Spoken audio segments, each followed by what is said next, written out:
BIONICLE, Mask of Light, written by C.A. Hapka. Recording by Dungeoneer Harold.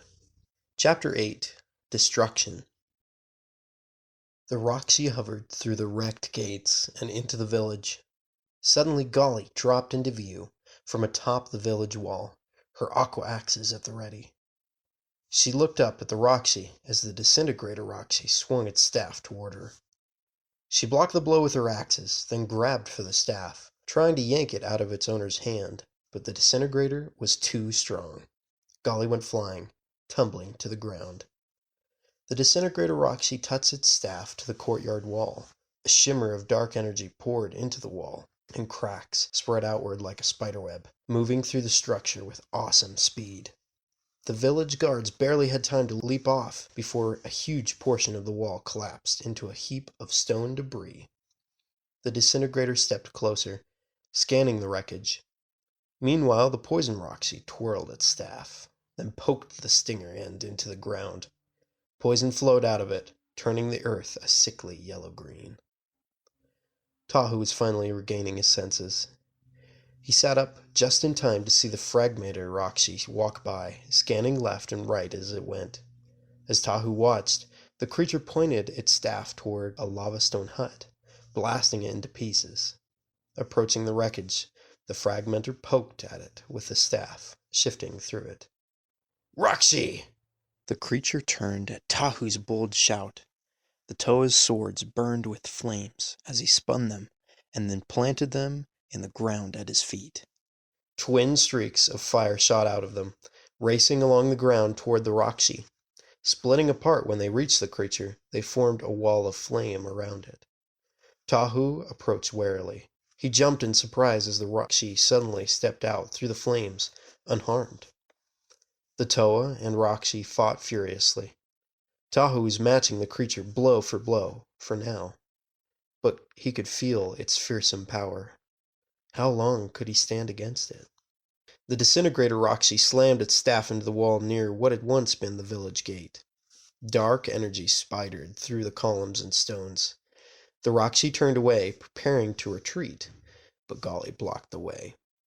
The water Toa held her axes crossed in front of her. A geyser of water erupted from the earth beneath the Roxy's feet. The creature raised its staff in defense, but it was too late. The hard ground dissolved into sticky mud, and the Roxy's weight made it sink quickly until its feet were trapped. The disintegrator hissed angrily, fighting to free itself. Suddenly there was a rumble from behind it. The Roxy looked up in alarm, just as the gate wall tumbled onto it, burying it beneath a shower of rubble.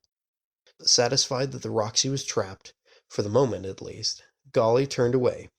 She saw Tahu across the courtyard, locked in battle with the fragmentor Roxy. Tahu was fighting hard. He managed to trick the Roxy with a false move, then flipped it onto the ground. Then he planted his magma swords in the ground. The earth beneath the Roxy split open and lava bubbled up. Tahu leaped away as the fragmentor sank out of sight. Hearing someone approach, Tahu glanced over to see Golly hurrying toward him. When he turned his gaze back to the lava pit, he was shocked to see the fragmentor pulling its way out, dripping with lava, but undamaged. Golly saw the terrible sight too. "We must get the Matoran to safety, now." Tahu frowned. "Retreat? Surrender? This battle is lost, Tahu," Golly insisted as the fragmentor stepped free of the lava. "We need to regroup." Tahu growled, but he realized that Golly was right. So be it. Suddenly a familiar voice rang out. "Back, you foul creature!" Vakama cried. Tahu and Golly exchanged a glance, then raced towards the sound of the Turaga's voice. They arrived to find Vakama weakly waving his fire staff, trying to hold off the poison Roxy. "Well done, wise one," Tahu called to him, leaping forward. "I'll take it from here." Golly jumped forward to join him. She sent a blast of water toward the poison Roxy, but the creature dodged at the last moment, and the blast hit Tahu, knocking him off his feet. "Brother!" Golly cried out. She watched in horror as the creature loomed over the fallen Tahu, striking at him with its staff.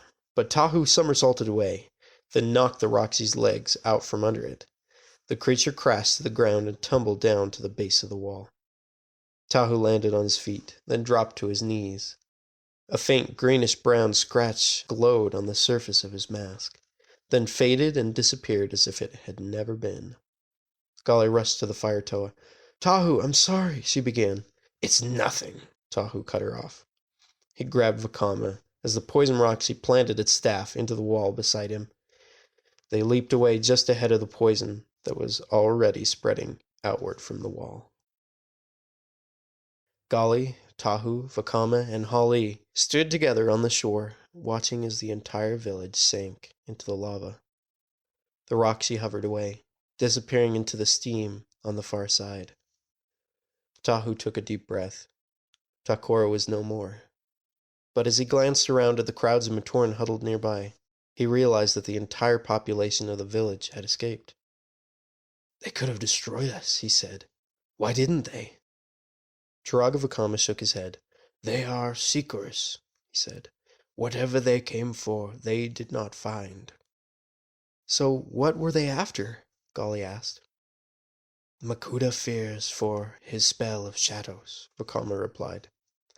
Golly and Tahu exchanged a glance.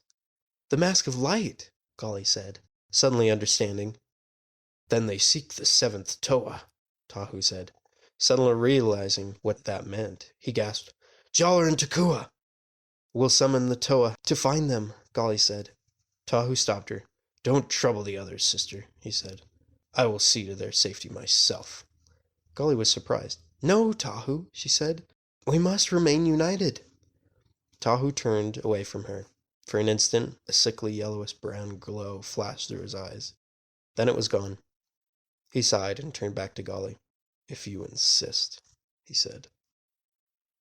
End of Chapter 8.